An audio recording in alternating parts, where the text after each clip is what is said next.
الحمد لله وكفى وسلام على عباده الذين اصطفى أما بعد فأعوذ بالله من الشيطان الرجيم بسم الله الرحمن الرحيم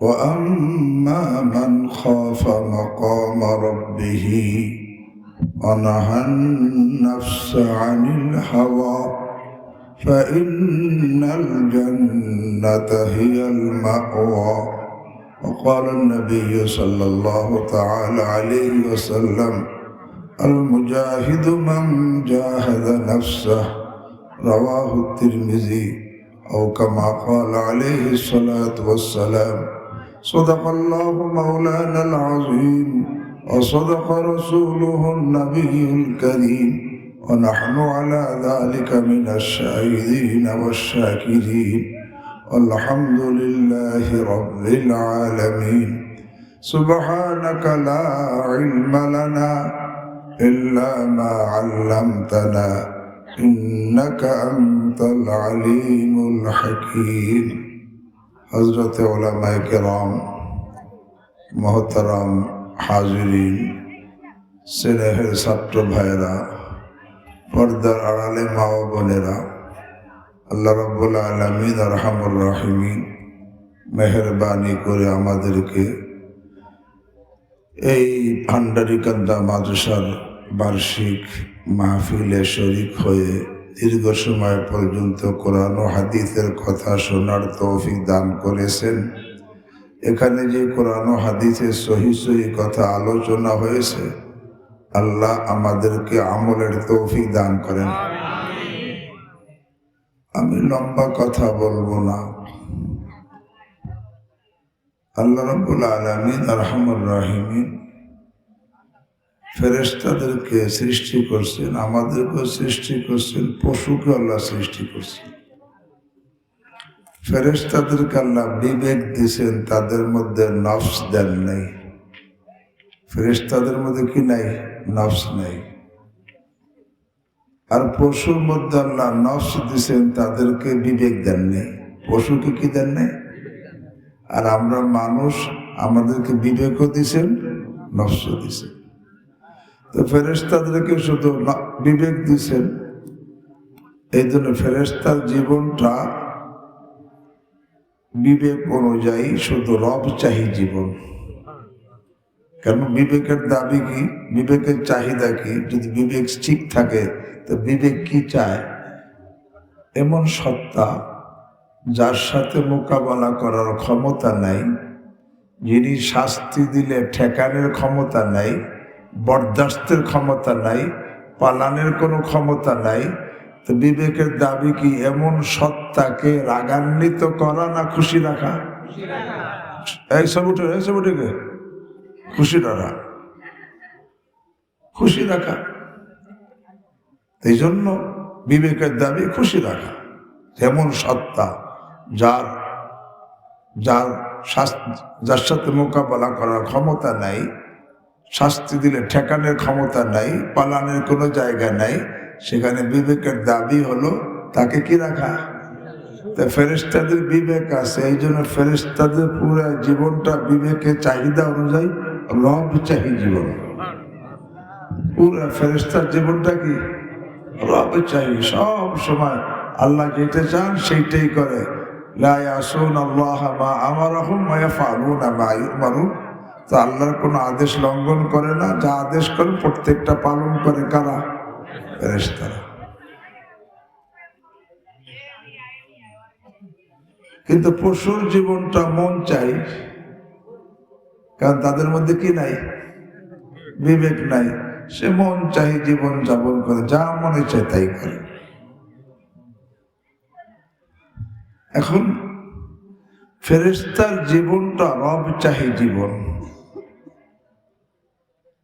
কিন্তু আপনাদের কাছে প্রশ্ন, এই ফেরেশতা যে রব চাহি জীবন যাপন করে, আল্লাহর প্রত্যেকটা আদেশ পালন করে, সবসময় ইবাদত করে, এর কারণে ফেরেশতাদের কোনো নেকি হয়?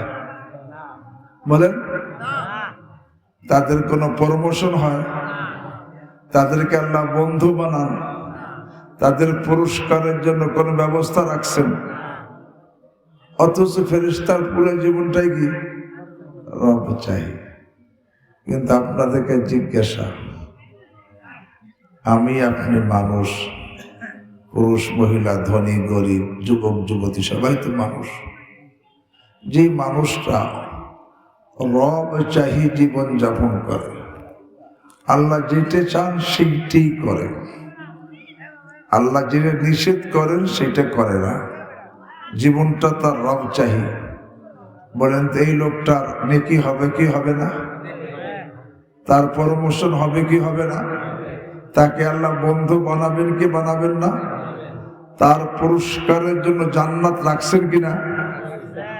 এখন প্রশ্ন, ফেরেশতা রব চাই জীবন যাপন করলো, তার নেকি হলো না, সে প্রমোশন হলো না, সে আল্লাহর ওলি, আল্লাহর বন্ধু হতে পারলো না, তার পুরস্কারের কোনো ব্যবস্থা নাই। কিন্তু আমি আপনি মানুষ, যদি রব চাই জীবন যাপন করি, আমার নেকি হবে, প্রমোশন হবে, আমাকে আল্লাহ তার ওলি আর বন্ধু বানাবেন, আমার জন্য জান্নাত তৈরি করছেন কেন? বলে ফেরেশতার জীবনটা যদিও রব চাহি, কিন্তু তাদের মধ্যে নফস না থাকার কারণে তাদের রব চাহি জীবন যাপন করতে কোনো মনের সঙ্গে যুদ্ধ করা লাগে না। কিন্তু আমার মধ্যে কি আছে? নফস আছে। এই জন্য রব চাই জীবন যাপন করতে মনের সাথে কি করা লাগে? যুদ্ধ করা লাগে। এই যে মনের সঙ্গে যুদ্ধ করে রব চাই জীবন যাপন করি, এই কারণে আল্লাহ নেকি দেন, এই কারণে প্রমোশন দেন, এই কারণে বন্ধু বানান, এই কারণে জান্নাত দান করবেন। যদি আমার মধ্যে নফস না থাকতো, আমি ফেরেশতার মতো রব চাই জীবন যাপন করতাম, তা আমারও নেকি হইতো না, আমারও প্রমোশন হইতো না, আমাকে আল্লাহ বন্ধু বানাইতেন না, আমার পুরস্কারের কোনো ব্যবস্থা করতেন না, যদি আমার মধ্যে নফস না থাকতো। কিন্তু আমার মধ্যে নফস থাকার কারণে নফসের সাথে যুদ্ধ করে রব চাই জীবন যাপন করতে হয়, মনের বিরোধিতা করে আল্লাহর আদেশ পালন করতে হয়, মনের বিরোধিতা করে আল্লাহর নিষেধ গুনাহ থেকে বাঁচতে হয়। এই যে মুজাহাদা, এই নফসের সাথে যে মুজাহাদা, মনের সাথে যুদ্ধ করে রব চাই জীবন যাপন করতে হয়। এই কারণেই নেকি, এই কারণেই প্রমোশন, এই কারণে আল্লাহ তাকে ওলিয়ার বন্ধু বানাবেন, এই কারণেই জান্নাত দান করবেন। তা বোঝা গেল আল্লাহ নফস দিচ্ছেন আমাদেরকে গুনাহগার বানানোর জন্য না নেককার বানানোর জন্য? আমাদের উন্নতির জন্য না অবনতির জন্য? বলেন, আমাদেরকে বন্ধু বানানোর জন্য না আসামি বানানোর জন্য? আমাদেরকে জান্নাত দেওয়ার জন্য না জাহান্নাম দেওয়ার জন্য? কারণ নফস না থাকলে আমি নেককারও হতে পারতাম না, আমার উন্নতি হইতো না, আমি এরকম ভাবে আল্লাহর বন্ধু হতে পারতাম না, আমি জান্নাত হইতে পারতাম না। তা নফস আল্লাহ দিছে আমাকে নেককার বানানোর জন্য, আমাকে উন্নতি দেওয়ার জন্য, আমাকে ওলি বানানোর জন্য, আমাকে জান্নাত দেওয়ার জন্য। কিন্তু যদি কোনো মানুষ, ছেলে হোক মেয়ে হোক, যদি সে মনে যা চায় তাই করে, মনে যা চায় তাই করে, আল্লাহ যা চান তাই করে না, বলেন তো সে গুনাহগার হবে কি হবে না? একটা হাফেজ ছেলে হাফেজ হয়েছে, কিন্তু এখন মনে চায় আরে মোবাইলের মধ্যে খারাপ ছবি দেখতে, সে খারাপ ছবি দেখে, গুনাহগার হবে কিনা? কোন ছেলে মেয়ে, পুরুষ মহিলা যেই হোক, মনে যা তাই করে, সে গুনাহগার হয়, তার অবনতি হয়। কি হয়? কেমন অবনতি হয়? সে পশুর থেকে অদম হয়ে যায়, তাই না? এবং সে আসামি হয়। মানুষ যদি মনে যা চায় তাই করলে কি হয়? আসামি হয়। শুধু তাই না, যদি সে মনে যা চায় তাই করলে সে জাহান্নামী হবে। আল্লাহ আমাদেরকে মাফ করে দেন। এখন প্রশ্ন, যদি কোনো মানুষ, পুরুষ হোক মহিলা হোক,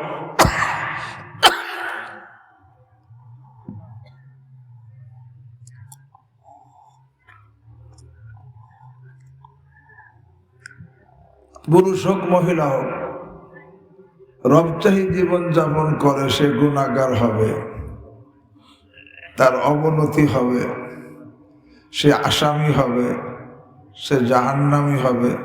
অথচ পশুও তো মন চাই জীবন যাপন করে, পশু মনে যা চায়, কিন্তু পশু দিয়ে গুনাহগার হয় না, পশু তো অবনতি হয় না, পশু তো আসামি হয় না, পশু তো জাহান্নামী হবে না। তা আমি আপনি মন চাই জীবন যাপন করলে গুনাহগার হব, আমার অবনতি হবে, আমি আসামি হব, আমি জাহান্নামী হব। কেন? বলে পশুর তো কি নাই, আল্লাহ আমাকে কি দিছেন? বিবেক দিছেন। হ্যাঁ, আল্লাহ এই বিবেক থাকা সত্ত্বেও, বিবেক থাকা সত্ত্বেও যে মন চাহি জীবন যাপন করবে, মনে চাচ্ছে আরে বেগানা মেয়ের দিকে তাকাইতে, সে বেগানা মেয়ের দিকে তাকাবে, আসামি হবে কি হবে না? মনে চাইছে মোবাইলের মধ্যে খারাপ ছবি দেখতে, সে খারাপ ছবি দেখলে গুনাহগার হবে কি হবে না? মনে চাইছে মেয়েদের সাথে অবৈধ সম্পর্ক করতে, সে অবৈধ সম্পর্ক করছে, আসামি হবে কি হবে না? হ্যাঁ, এরকম যে কোনো আল্লাহ মন চাহি জীবন, যে কোনো অন্যায় কাজ করবে, আরে মনে যা চায় তাই করবে। আল্লাহ কোরআনে কারীমের মধ্যে বসে, আরে যদি এলেমও আল্লাহ মনে যা চায় তাই করে, আল্লাহ আল্লাহ বলেন যে আমি তাকে পথভ্রষ্ট গুমরাহ করে দিব। কোরআনে আসছে, আউযু বিল্লাহি মিনাশ শাইতানির রাজীম, আফরাআইতা মান ইত্তাখাযা ইলাহাহু হাওয়া ওয়া আযাল্লাহু আল্লাহু আলা ইলম। আল্লাহ বলেন, হে আমার হাবিব, ওই লোকটাকে দেখছেন, সে তার মনকে মাবুদ বানাইছে, অর্থাৎ মনে যা চায় তাই করে।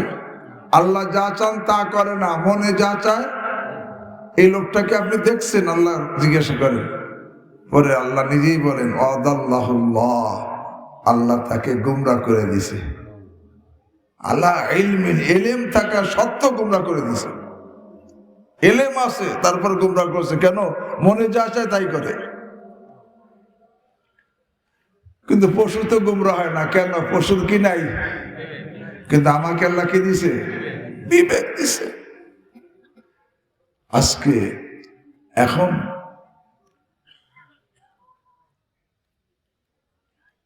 রব চাহি জীবন যাপন করে জান্নাতি হব, না মন চাহি জীবন যাপন করে আসামি জাহান্নামী হব? তো রব চাহি জীবন যাপন করে জান্নাতি হইতে কে কে রাজি?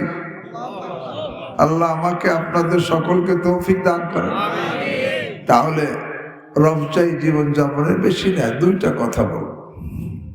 দুইটা কথা, এই দুইটা কথার উপর জান্নাতের গ্যারান্টি। এই দুইটা কথার উপরে 100 ভাগ আমল করে জান্নাতি হইতে কে কে রাজি? আল্লাহ আমাকে আপনাদের সকলকে তৌফিক দান। বুখারী শরীফের হাদিস, রাসূল করিম সাল্লাল্লাহু আলাইহি ওয়াসাল্লাম ইরশাদ করেন, মাইয়াজমাননি মা বাইনা লাহিয়াইহি ওয়া মা বাইনা রিজলাইহি আজমাল্লাহুল জান্নাহ। যেই পুরুষ, যেই মহিলা, যেই যুবক, যেই যুবতী তার জবান হেফাজতের গ্যারান্টি দিবে, আর লজ্জা স্থান হেফাজতের গ্যারান্টি দিবে, আল্লাহ রাসূল সাল্লাল্লাহু আলাইহি ওয়াসাল্লাম বলেন, আমি তার জান্নাতের গ্যারান্টি দিব। কেন কইছেন? এই জন্য কইছেন, অন্য হাদিসের মধ্যে আছে, আকসারু মা ইদখিলুন নাস আন-নার আল ফামু ওয়াল ফারজু। সবচাইতে বেশি মানুষকে জাহান্নামী বানাবে তার জবান আর লজ্জা স্থান। পুরুষ মহিলা এদেরকে সবচাইতে বেশি জাহান্নামী বানাবে 1 নম্বর, 2 নম্বর লজ্জাস্থান। এই জন্য আল্লাহ রাসূল সাল্লাল্লাহু আলাইহি ওয়াসাল্লাম বলেন, মাইয়াজমাননি মা বাইনা লাহইহি ওয়া মা বাইনা রিজলাইহি আজমান লাহুল জান্নাহ। যেই পুরুষ, যেই মহিলা তার জবান হেফাজতের গ্যারান্টি দিবে। জবান হেফাজতের গ্যারান্টি মানে জবানের দ্বারা একটা গুনাহ করবে না, জবানের দ্বারা গীবত করবে না, গালি দিবে না, মিথ্যা বলবে না, ঝগড়া করবে না, উপকার করে খোঁটা দিবে না, মিথ্যা সাক্ষী দিবে না, কার উপর মিথ্যা অপবাদ লাগাবে না, পিতা মাতার সাথে বেয়াদমূলক কথা বলবে না, অহংকার গর্বের কোনো কথা জবান দ্বারা বলবে না, বেগানা মেয়ের সাথে কোনো গল্প করবে না, গুনার চাহিদা নিয়ে কোনো ছেলের সাথে গল্প করবে না। এক কথায় জবানকে হেফাজত করবে এমন ভাবে যে ফেরেশতা যেন তার জবানের কারণে তার আমল নামায় কোনো গুনাহ লেখার সুযোগ না পায়, এইভাবে যে জবান হেফাজত করবে। আর 2 নম্বর লজ্জাস্থান। একমাত্র হালাল বিবি ছাড়া অন্য যে কোনো জায়গায় চাহিদা পুরা করলে তার লজ্জাস্থান হেফাজতে নাই। এই 2 অঙ্গের যে হেফাজত, জবানের দ্বারা সে একটা গুনাহ করবে না, লজ্জাস্থান একটা গুনাহ করবে না, তাহলে অতীত হয়ে গেছে। মানে অতীত থেকে খাঁটি তওবা করে নিয়ে এখন থেকে আর জবানের দ্বারা আর একটা গুনাহ করবে না, আর লজ্জা স্থানের দ্বারা একটা গুনাহ করবে না। মুহাম্মদুর রাসূলুল্লাহ সাল্লাল্লাহু আলাইহি ওয়াসাল্লাম বলেন, আমি তার জান্নাতের গ্যারান্টি দিব। তো জান্নাতের গ্যারান্টি এখানে জবান এবং লজ্জা স্থানের হেফাজত করা না করার দিক দিয়ে লোক 4 শ্রেণীর। কয় শ্রেণী? 1 শ্রেণী আছে এমন, তার জবানও হেফাজতে নাই, লজ্জা স্থানও কি নাই, হেফাজতে নাই, আছে না? জবানের দ্বারাও সে গুনাহ করে, লজ্জা স্থানের দ্বারা গুনাহ করে। এর জন্য কি জান্নাতে গ্যারান্টি না জাহান্নাম? 2 নম্বর, যে যদিও জবান হেফাজতে আছে, ঝগড়া করে না, কিন্তু লজ্জা স্থান হেফাজতে নাই, এমনও আছে। এর জন্য জান্নাতে গ্যারান্টি নাই।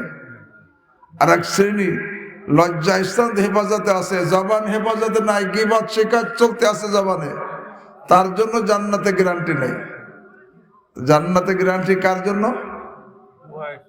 যার জবানও হেফাজতে, লজ্জা স্থানে কি জবানের দ্বারা একটা গুনাহ করে না, লজ্জা স্থানে তো একটা গুনাহ করে না। আল্লাহ রাসূল সাল্লাল্লাহু আলাইহি ওয়াসাল্লাম বলেন, আমি তার জান্নাতের গ্যারান্টি দিব। জবান হেফাজত করতে নিজের মনের সাথে যুদ্ধ লাগবে না, লজ্জা স্থান হেফাজত করতে যুদ্ধ লাগবে। এই জন্যই তো জান্নাতের গ্যারান্টি। তো জবান হেফাজতের তরিকা কি? চুপ থাকা। কি? চুপ থাকলে জবানের হেফাজত হয়ে যায়। হাদিসের মধ্যে আছে, আলাইকা বিতুলিস সামত ফাইন্নাহু মাতরাদাতুন লিশ-শাইতান ওয়া আউনুন লাকা আলা আমরি দীনিক। আরে তুমি দীর্ঘ সময় চুপ থাকো, এই চুপ থাকা আরে শয়তান বিতাড়িত করার হাতিয়ার এবং দ্বীনি কাজের সাহায্যকারী। কি? চুপ থাকা। এতে চুপ থাকলে জবানের কি হয়? এ ভাই, চুপ থেকে ঝগড়া করা যায়? চুপ থেকে গালি দেওয়া যায়? চুপ থেকে গীবত করা যায়? চুপ থেকে আরে বাপ মার সাথে বেয়াদবিমূলক কথা বলা যায়? চুপ থেকে বেগানা মেয়ের সাথে গল্প করা যায়? আরে চুপ থাকলে জবানের হেফাজত হয়ে যায়। তো জবান হেফাজত তরিকা কি বলেন? চুপ থাকা, শুধুমাত্র দ্বীনি কথা আর জরুরি কথা বলা, আর গুনাহের কথা থেকে জবানকে বন্ধ রাখা, চুপ থাকা। জবান হেফাজত তরিকা চুপ থাকা। কিন্তু আমরা সকালে উঠে যে কথা বলা শুরু করি, কয়টা কথা কই? আমার গুনাহ আছে, আজকে দিনে কয়টা কথা কইছি? আমার তো গুনাহ নাই, কিন্তু আমার গুনাহ না থাকলে কি হবে? সব কিন্তু আল্লাহ গুইনে রাখছে, ফেরেশতারা লিখে রাখছে, মা ইয়ালফিজু মিন কাউলিন ইল্লা লাদাইহি রাকিবুন আতীদ। আরে প্রত্যেকটা কথাই হাদিসে আসে, কুল্লু কালাম ইবনে আদম লা লাহু ইল্লা আমরুন বিল মারুফ আও নাহয়ুন আনিল মুনকার আও যিকরুল্লাহ। মানুষের যত কথা, সে যত কথা বলে, কোনো কথাই মানুষের পক্ষে আসবে না, বরং সব তার বিপক্ষে চলে যাবে। শুধুমাত্র 3 প্রকারের কথা, আমরুম বিল মারুফ, নেক কাজের আদেশ, অনাহয়ুন আনিল মুনকার, গুনাহের থেকে বিরত থাকার, গুনাহ থেকে বিরত থাকার কথা, আর যিকরুল্লাহ, দ্বীনি কথা। এই 3 প্রকারের কথা শুধু কাজে তার পক্ষে থাকবে, আর বাকি যত কথা, কোনো কথাই মানুষের পক্ষে যাবে না, সব কি বিপক্ষে চলে যাবে। কেমন বিপক্ষে যাবে? হাদিসের মধ্যে আসছে, আল্লাহু আকবার, মানুষ অনেক সময় খেয়াল করে না, এমন এক কথা বলে ফেলে, এই কথা আল্লাহ এত নারাজ হয় যে এক কথার কারণে সে জাহান্নামের এত নিচে চলে যায়, যেখানে উপর থেকে একটা পাথর ছাড়লে এই পাথরটা ওই নিচ পর্যন্ত পৌঁছতে 70 বছর লাগবে। এই 70 বছর লাগবে। 70 বছর পড়লে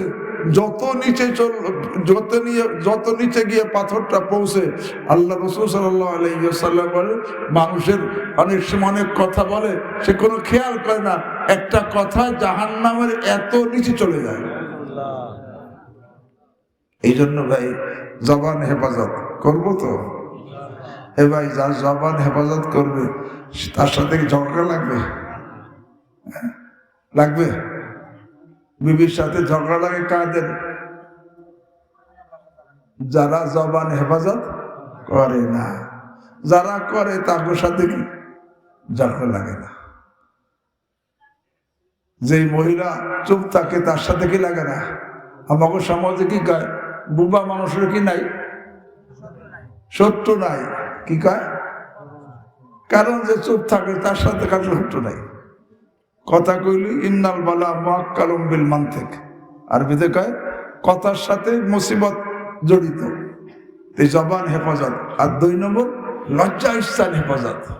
লজ্জা স্থান হেফাজত কেমনে করে? ভাই, যে চোখের হেফাজত করবে তার লজ্জায় স্থান হেফাজত থাকবে। আল্লাহ কোরআন বলেছেন, কুল্লিল মুমিনিন ইয়াগুদ্দু মিন আবসারিহিম ওয়া ইয়াহফাজু ফুরুজাহুম।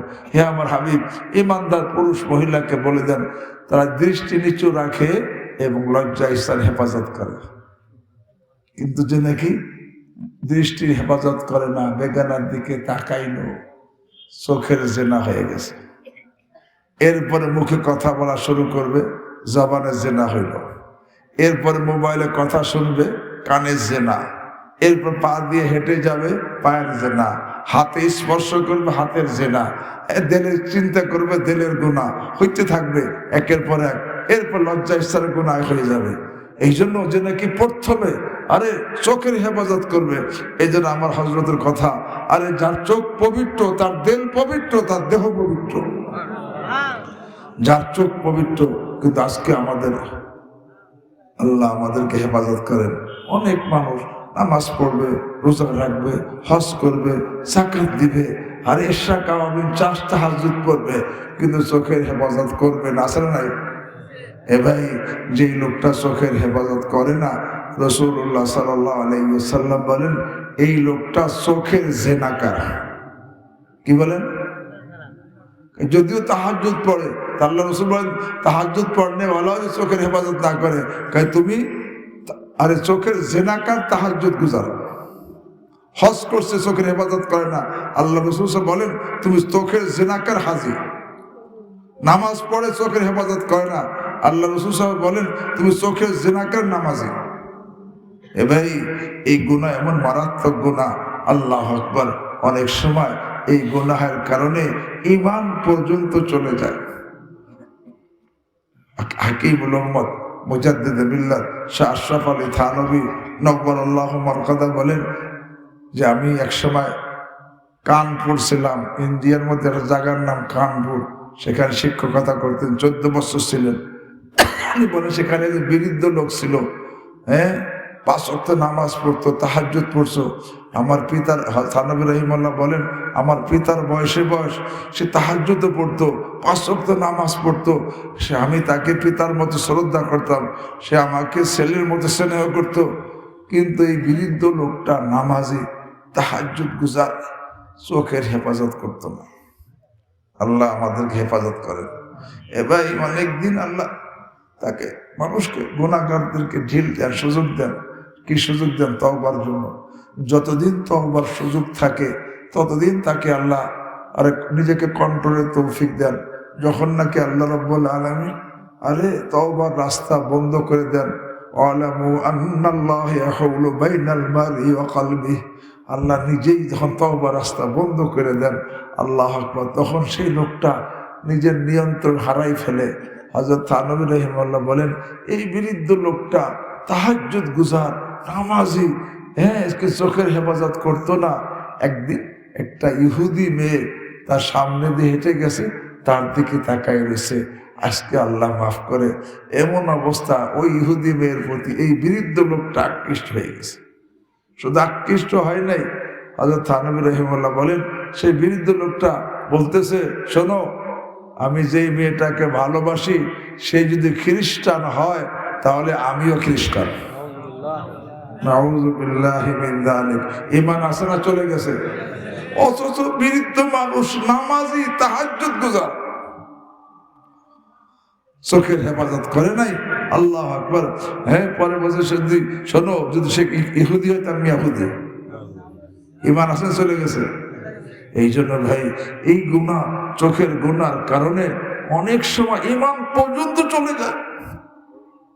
এই জন্য ভাই, এখন থেকে এই জবান এবং লজ্জা স্থান, চুপ থাকার মাধ্যমে জবান হেফাজত করা, আর চোখের হেফাজতের মাধ্যমে লজ্জা স্থান 100 ভাগ হেফাজত করা, অতীত থেকে তওবা করে এখন থেকে জবান এবং লজ্জা স্থান 100 ভাগের 100 ভাগ হেফাজত করে জান্নাতের গ্যারান্টি নিতে কে রাজি? আল্লাহ আমাদের সকলকে তৌফিক দান। অতীতকে মাফ করে দেন, বর্তমানকে সংশোধন করে দেন। আর দ্বিতীয় হাদিসের মধ্যে আসছে, এটা বুখারীর হাদিস, মান সাল্লাল বারদাইন দাখালাল জান্নাহ। আল্লাহ রাসূল সাল্লাল্লাহু আলাইহি ওয়াসাল্লাম বলেন, যে লোকটা তার ফজরের নামাজ কাজা হবে না, ফজরের নামাজ সে পড়ে, আর আসরের নামাজও কাজা হবে না, আসরও পড়ে, এই 2 ওয়াক্ত নামাজ পরিপূর্ণভাবে সময় মতো নিয়মিত পড়বে, আল্লাহ রাসূল বলেন সাল্লাল্লাহু আলাইহি ওয়াসাল্লাম, সে জান্নাতি। বুখারীর riwayat। কারণ এই 2 ওয়াক্ত বেশি কাজা হয়, ফজর আসর কি বেশি কাজা হয়।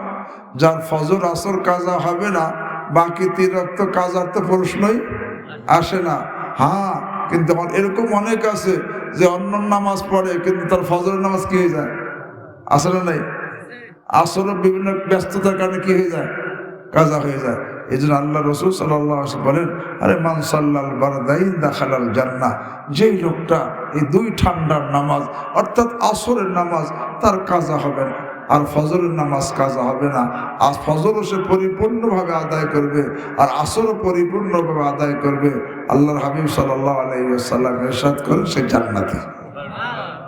তো ভাই, এখন থেকে আল্লাহ আমাদের অতীতকে মাফ করে দেন।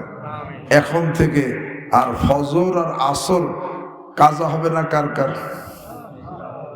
আল্লাহ আমাদের সকলকে তৌফিক দান করেন। এই জন্য আমি আয়াত পড়ছি, হে ভাই, ওয়া আম্মা মান খাফা মাকাম রাব্বিহি ওয়া নাহান নাফসা আনিল হাওয়া ফাইন্নাল জান্নাতা হিয়াল মাওয়া। আল্লাহ রাব্বুল আলামিন ইরশাদ করেন, মান খাফা মাকাম রাব্বিহি, যে নাকি আল্লাহর সামনে দাঁড়া হওয়ার ভয় রাখে। ভাই, আমার আপনার আল্লাহর সামনে কি হইতে হবে? দাঁড়াতে হবে। ও আম্মা মান খাফা মাকাম রাব্বিহি, যে নাকি আল্লাহর সামনে দাঁড়া হওয়ার ভয় করে, অনাহান নাফসা আনিল হাওয়া, আর নফসকে তার অবৈধ চাহিদা থেকে বিরত রাখে। আল্লাহ বলেন, ফাইন্নাল জান্নাতা হিয়াল মাওয়া, জান্নাত তার ঠিকানা। এই জন্য এখন থেকে রব চাহি জীবন যাপন করে জান্নাতকে ঠিকানা বানাবো, না মন চাহি জীবন যাপন করে জাহান্নামকে ঠিকানা বানাবো? এই জন্য এই কথাটা সবাই, এই কথা আমি এইভাবে বলি, রব চাহি জীবন জান্নাতি জীবন, সবাই বলেন। মন চাহি জীবন জাহান্নামী জীবন। রব চাহি জীবন জান্নাতি জীবন, আর মন চাহি জীবন। আল্লাহ আমাদেরকে অতীতকে মাফ করে দেন। এখন থেকে মৌত যে কয়দিন হায়াত আছে, এই পুরার হায়াতে আল্লাহ রব চাই জীবন যাপন করে জান্নাতে মানুষ হয়ে দুনিয়া থেকে যাওয়ার তৌফিক দান করেন। বা সুবহানাল্লাহি ওয়া বিহামদিহি। তো কয়টা আমলের কথা কইছে মনে আছে? একটা হলো যে জবান আর লজ্জা স্থান হেফাজতের কথা, এর উপর জান্নাতে গ্যারান্টি। আর 2 নম্বর 5 ওয়াক্ত নামাজ, বিশেষ করে ফজর আর আসর কাজা হবে না। পারবো না ইনশাআল্লাহ? আল্লাহ আমাদের সকলকে তৌফিক দান করে। বাস সুবহানাল্লাহি ওয়া বিহামদিহি, সুবহানাকাল্লাহুম্মা ওয়া বিহামদিকা। আলহামদুলিল্লাহ, আমরা হযরতের জবান থেকে মহান আলোচনা শুনলাম। একটা বিশেষ কথা, সেটা হলো আমাদের আজকে একজন মেহমান ছিল।